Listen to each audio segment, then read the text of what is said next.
Okay, so thank you for wonderful introductions, and I'm so honored to be here. And like I said to Jessica, this is first time for me to speak in front of HCI folks. So I'm going to talk about my research, but at the same time, I'd like to hear some comments and insights from you from the HCI perspective, my research. So today I'm going to talk about how to engage low-income minority older adults in user-centered design with a specific focus on smart speakers. Okay, so here are some things to acknowledge.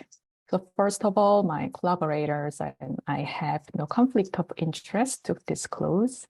Second, for your information in my presentation, I'll be using the term Alexa to refer to a voice or virtual agent of a smart speaker. This choice was made because our team consistently used this term Alexa in every conversation with our participants, as it was more easily understood than voice agent or virtual agent. And I want to express my gratitude for the study participants and important stakeholders who are staff members of the housing management at several buildings in Richmond.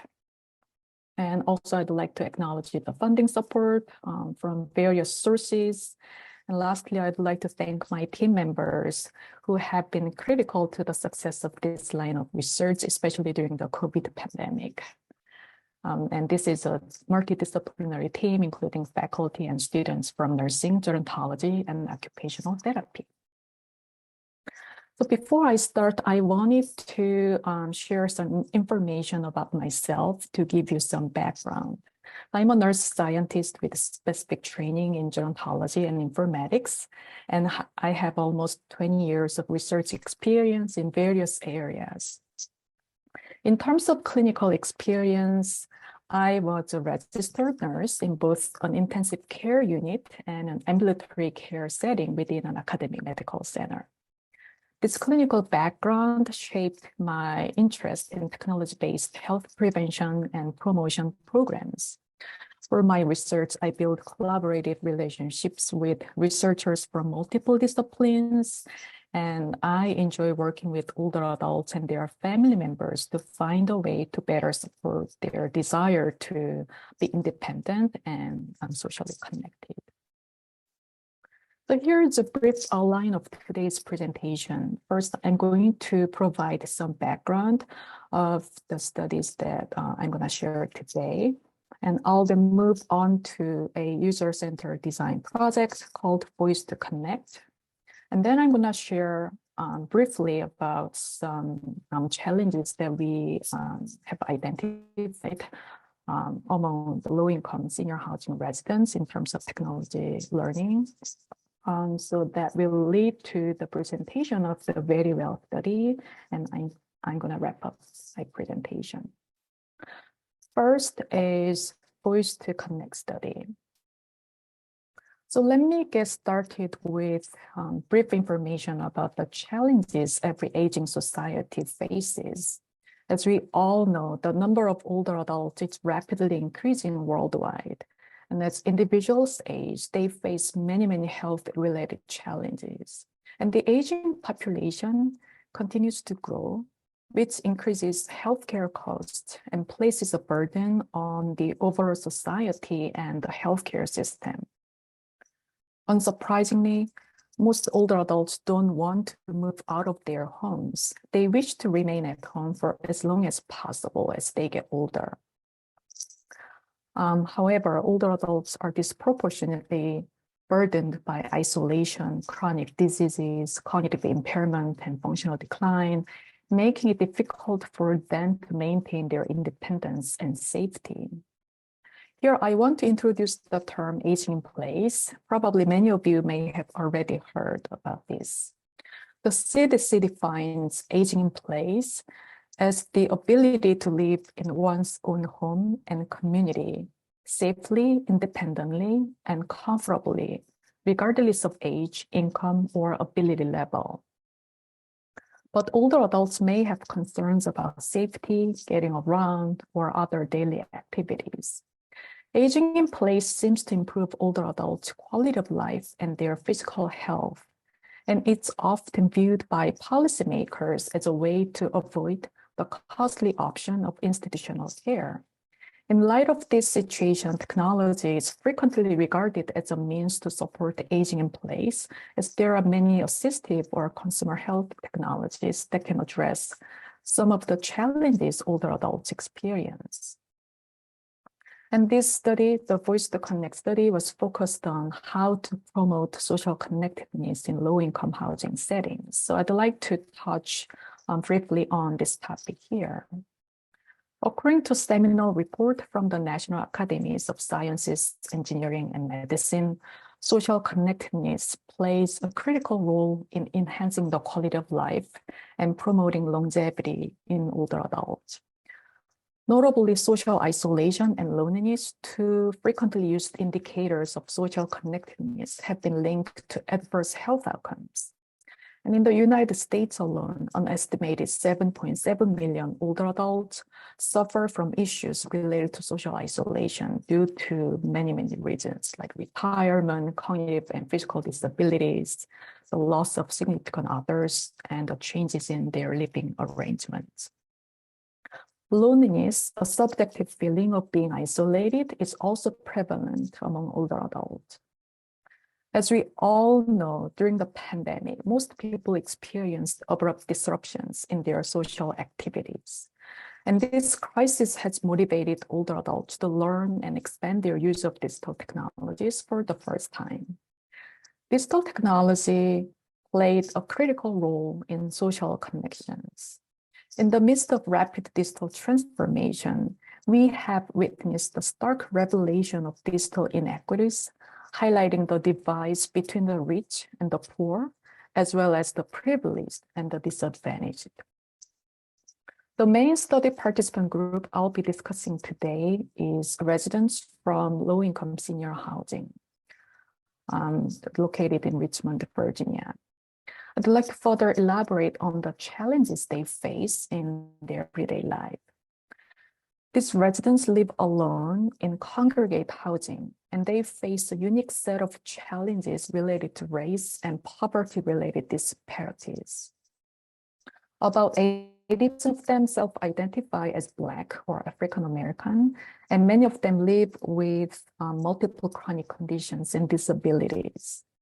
They also experience social determinants of health, such as limited income, food insecurity, high emergency utilizations, limited transportation options, and limited access to technology and internet.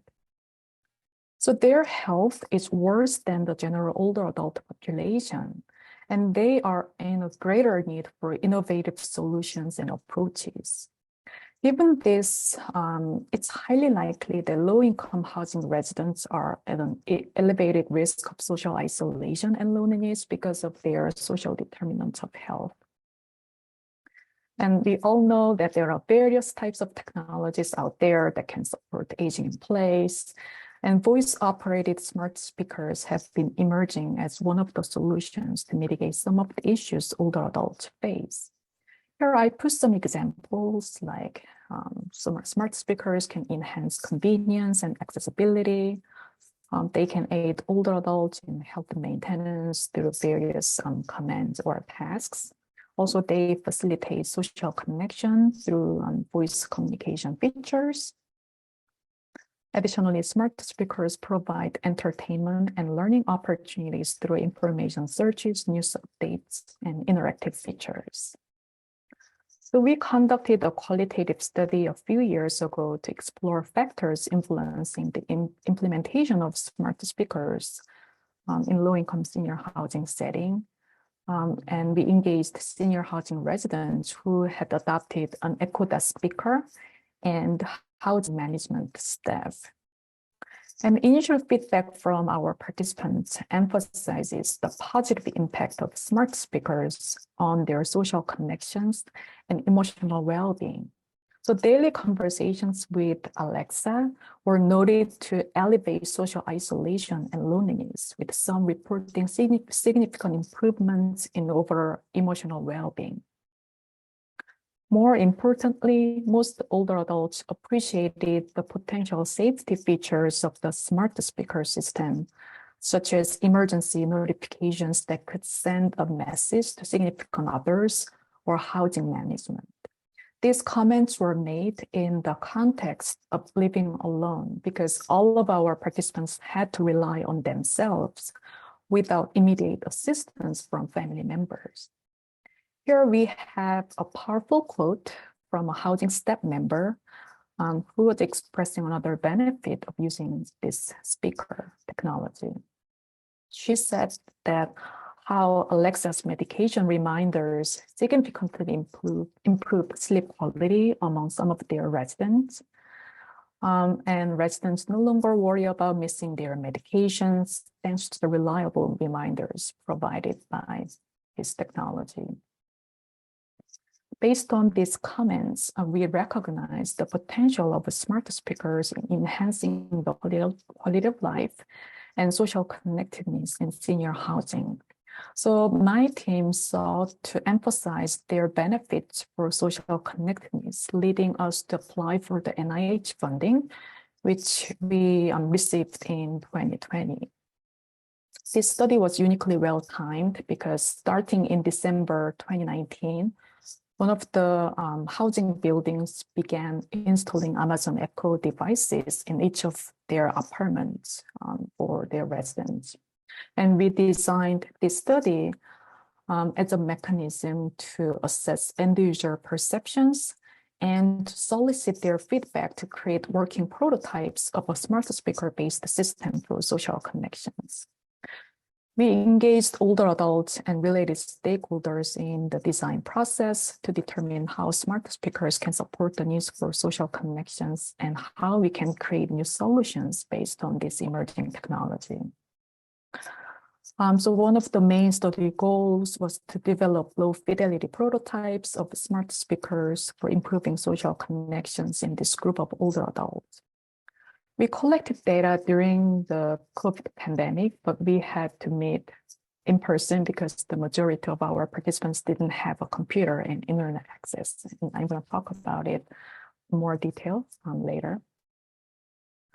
Since this study was community-engaged informatics research, I'd like to outline some strategies that my team used to foster community engagement. So first, a fundamental element of our approach involved establishing meaningful relationships with older adults through a wide range of community-based activities. And these interactions are served as a cornerstone for our engagement efforts. We initiated this project by forming strong partnerships with the VCU-based interprofessional care group, the Richmond Health and Wellness Program.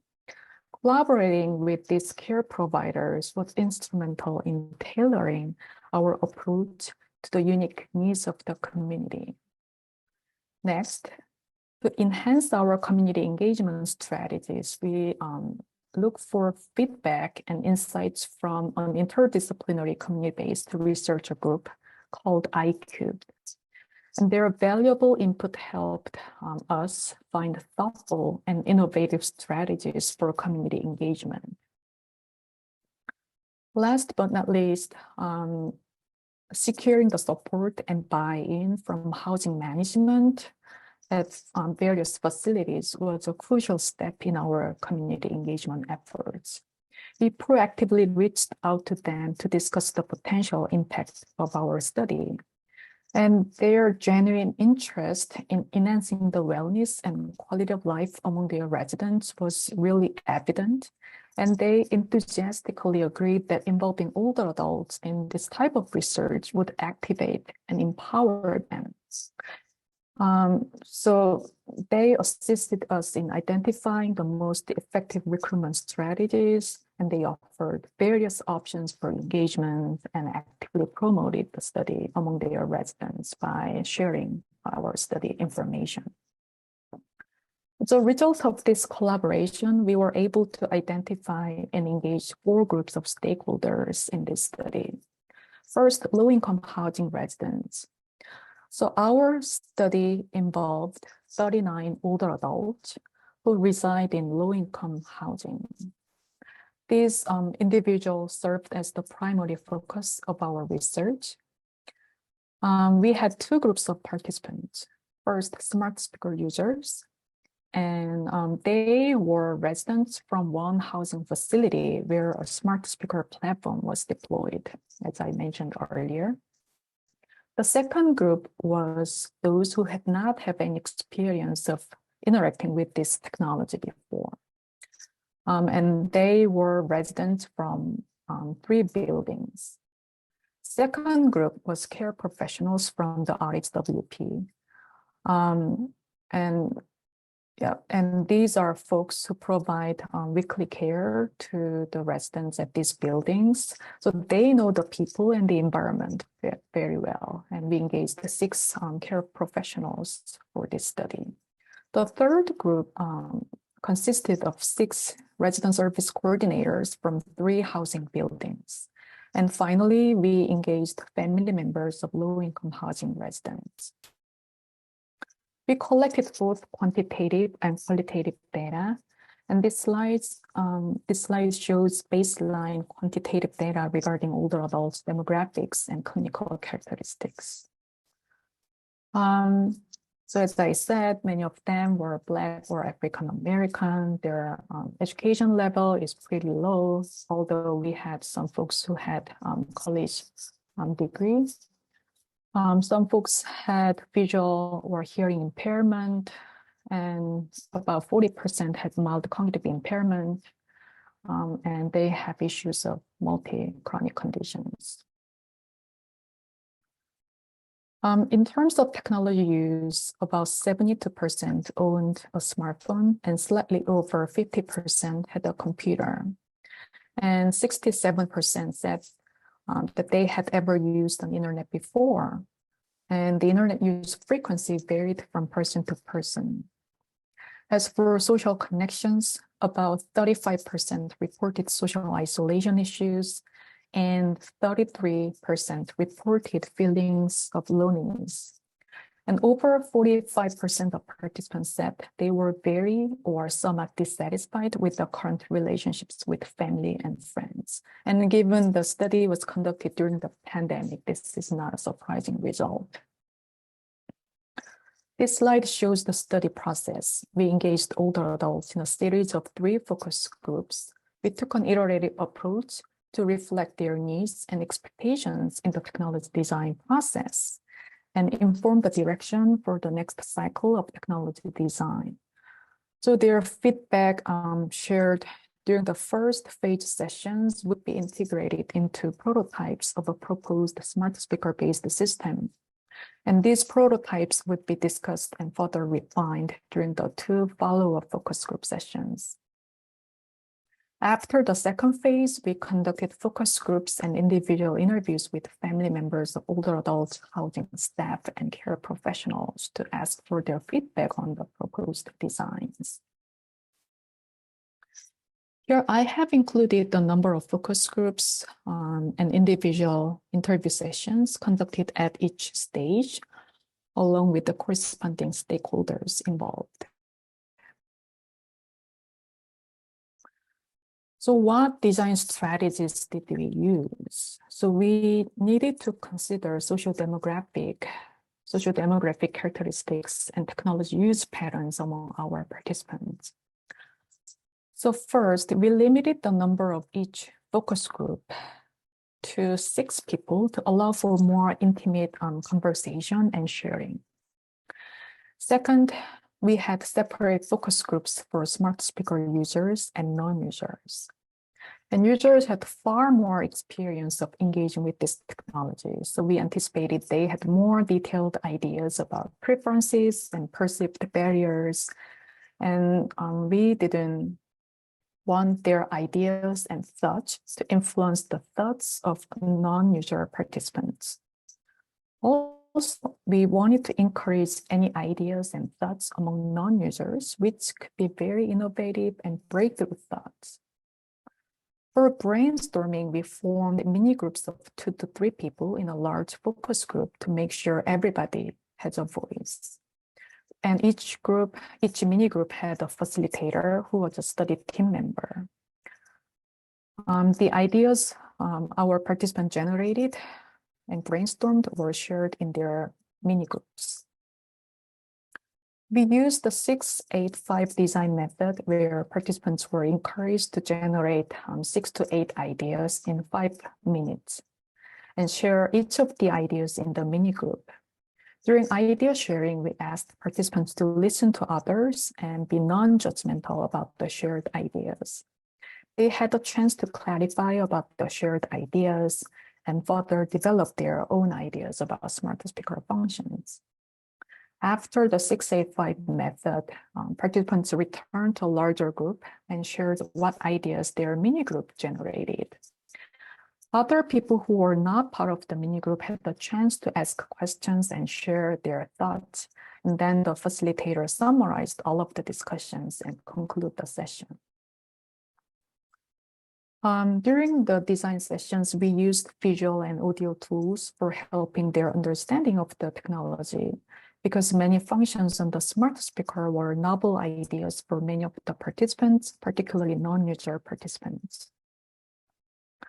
So for non-users, we created a short video where a user was having a conversation with the Alexa. We played it at the beginning of the focus group discussions to give them an understanding of how the technology works.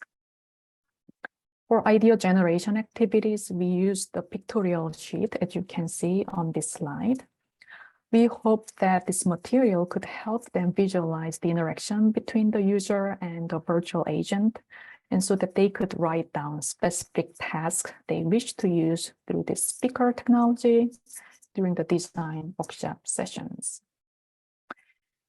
Here you can see some of the ideas written on the pictorial sheet. First, ideas from the smart speaker users.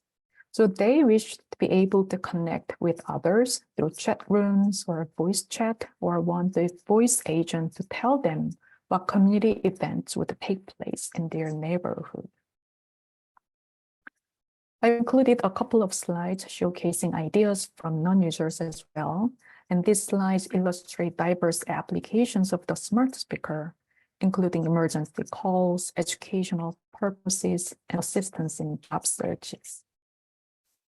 And here's another example.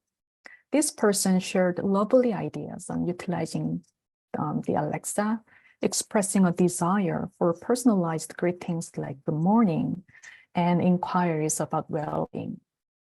Additionally, this person expressed a wish for Alexa to convey positive affirmations such as God loves me.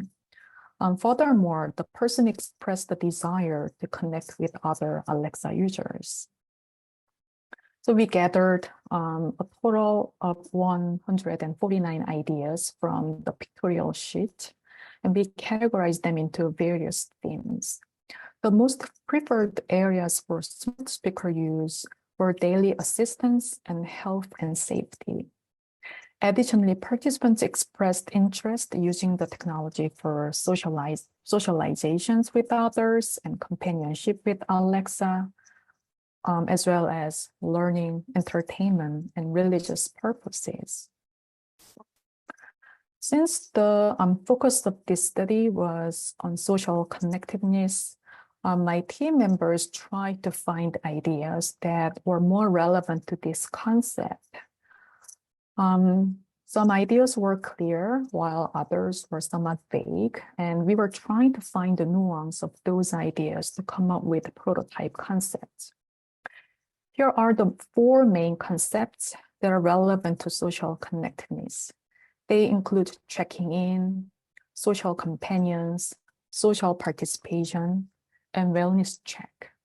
In each of these categories have 2 use case scenarios, except for the wellness check category. I'll talk about them shortly. Based on these categories and ideas, the team created several use case scenarios, which are a story about users, the context of use, and specific actions. We anticipated that scenarios would include a user's characteristics, such as health condition and the current social network size, reasons for using a speaker in a particular scenario, the setting, and the specific task to achieve a goal. The reason for choosing this method was that we believed these stories would facilitate the discussion of pros and cons of the proposed design concepts, given that most of the participants didn't have experience of participating in this type of technology-related discussions. Here I included one use case scenario in the category of checking in, which describes the interaction between the user, Alexa, and the housing management. I'll give you 5 seconds to read this.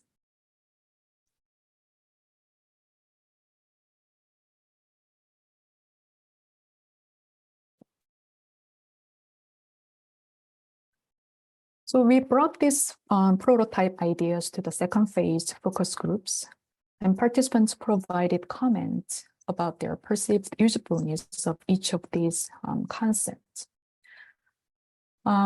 Overall, participants expressed that implementing these types of applications would be helpful in fostering a supportive environment within their residential buildings and promoting increased social interactions. Since all of them were living alone and we met for focus groups during the pandemic, many folks felt lonely and isolated. They really wanted to have some technology tools that could mitigate the issues of living alone. Importantly, older adults wanted to use this technology as a tool not only for social connections, but also for safety measures, because it would be hard to get immediate help in case of any unsafe events like falls, because they lived alone. Also, they were enthusiastic about the concept of forming a connection with the Alexa, appreciating its human-like attributes as a means to enhance their sense of connectivity, although the preferred level of interactions varied from person to person. Here are participants' comments specific to each of the prototype categories. In the checking in category, 2 use cases were identified. First, using the Alexa to talk to your neighbor or friend for checking in purposes. And second, receiving regular checking-ins from housing management, as you have seen already. In these scenarios, participants suggested implementing a do not disturb time feature, affording them the flexibility to decide when they wish to receive check-ins from others. The scenarios in the social companion category illustrate situations where the user engages in intimate or everyday conversations with a virtual agent. These interactions may include exchanging greetings like good morning and discussing personal topics such as sleep. Additionally, the user and Alexa might delve into conversations about the user's hobbies like reading books and watching movies. Some folks suggested incorporating an option for users to enable or disable this feature. Additionally, they provided recommendations on improving Alexa's conversational depth and making its responses more human-like.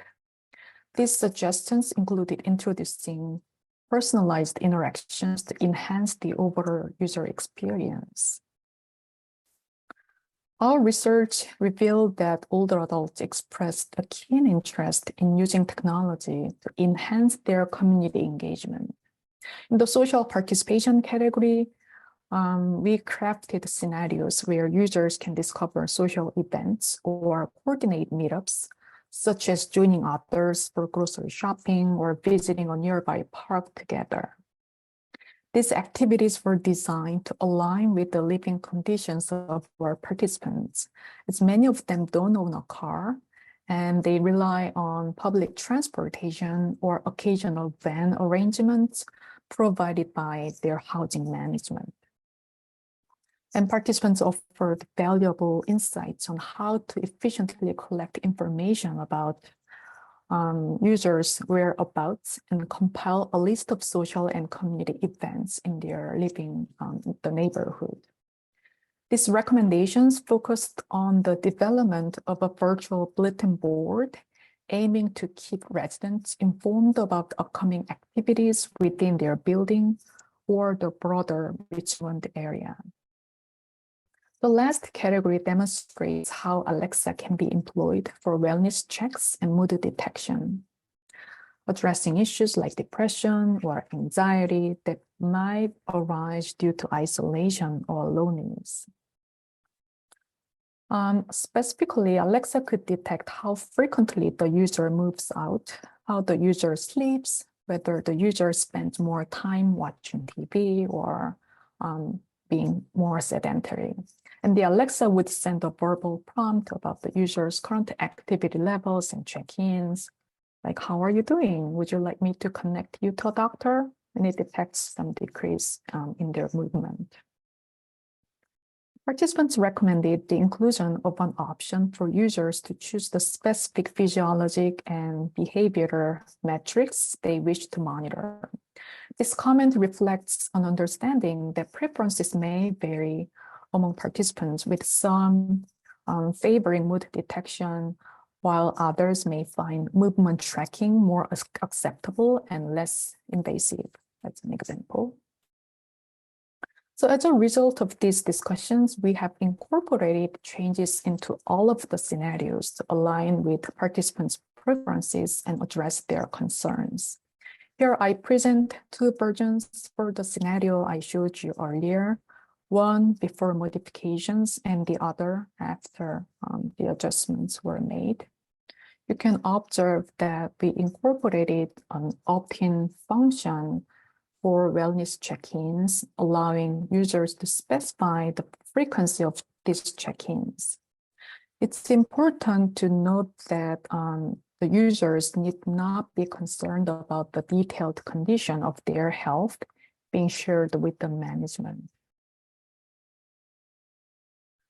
So we brought these ideas to the meetings with other stakeholders and asked what they think. And consensus was reached across all stakeholder groups regarding the importance of employing this type of system to cater to the older adult desire for continued connection. The idea of implementing a checking-in function through the smart speaker's virtual agent received unanimous support, with family members expressing particular enthusiasm. To them, this functionality was seen as critical, which could enhance older adult residents' well-being and safety. While the proposed features were recognized as valuable for enhancing independence, stakeholders emphasized that the technology should not replace human interactions. Next, I'd like to discuss some challenges we encountered during the study in terms of how to identify and engage socially vulnerable older people in informatics research. First of all, many low-income older adults face significant barriers to participating in informatics research due to their limited experience and proficiency with technology in general. This limitation posed challenges during discussions of technology and co-design sessions.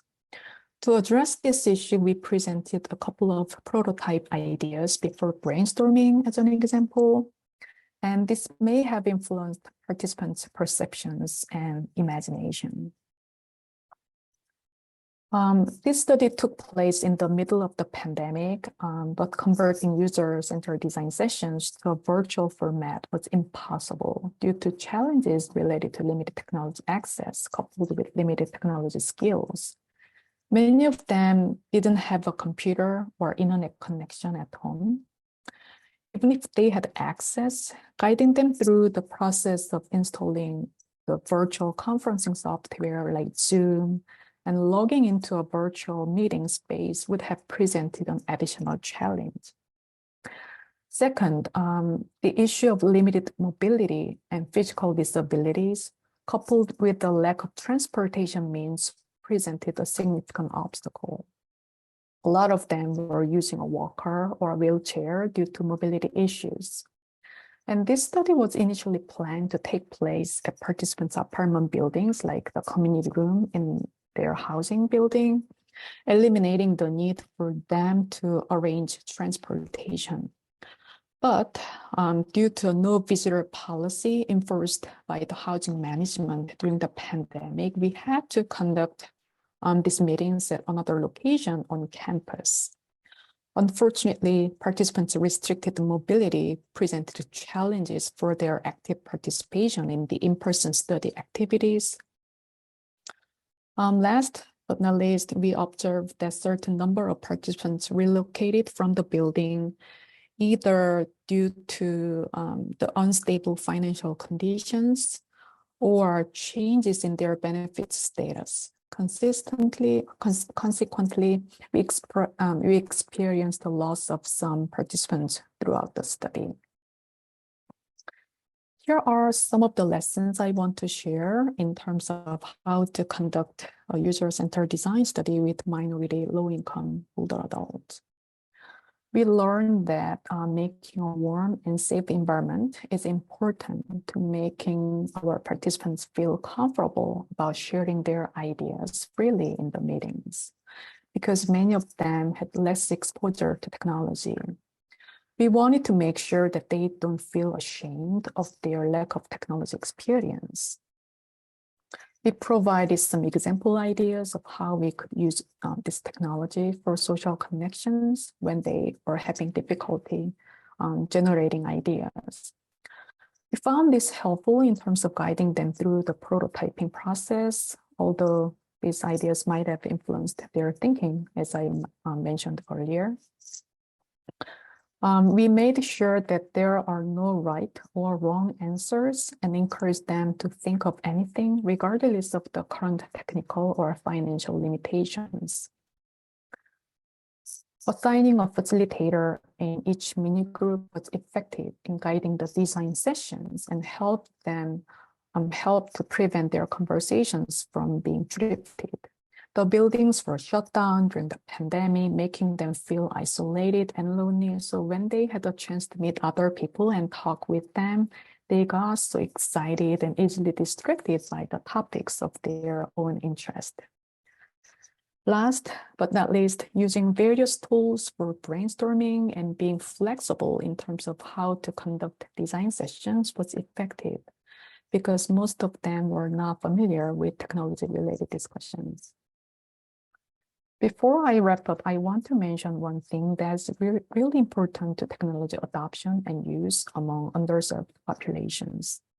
We know that there are many challenges and barriers to technology uptake and continued use in people with health disparities. One of the challenges we have found is user difficulty learning new technology or finding necessary information. In almost every conversation or interview I had with these folks, people talked about the lack of resources, training opportunities, and tech support. This led to frustrations and disappointment, sometimes leading to giving up on the technology.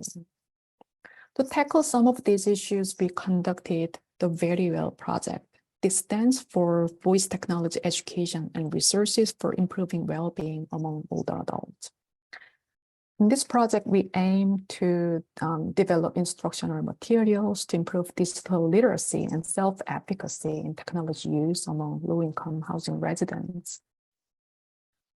We finished the data collection a couple of months ago, and now the data analysis is underway. And in this project, we developed 5 instructional videos on various topics and a brochure based on participants' comments and preferences.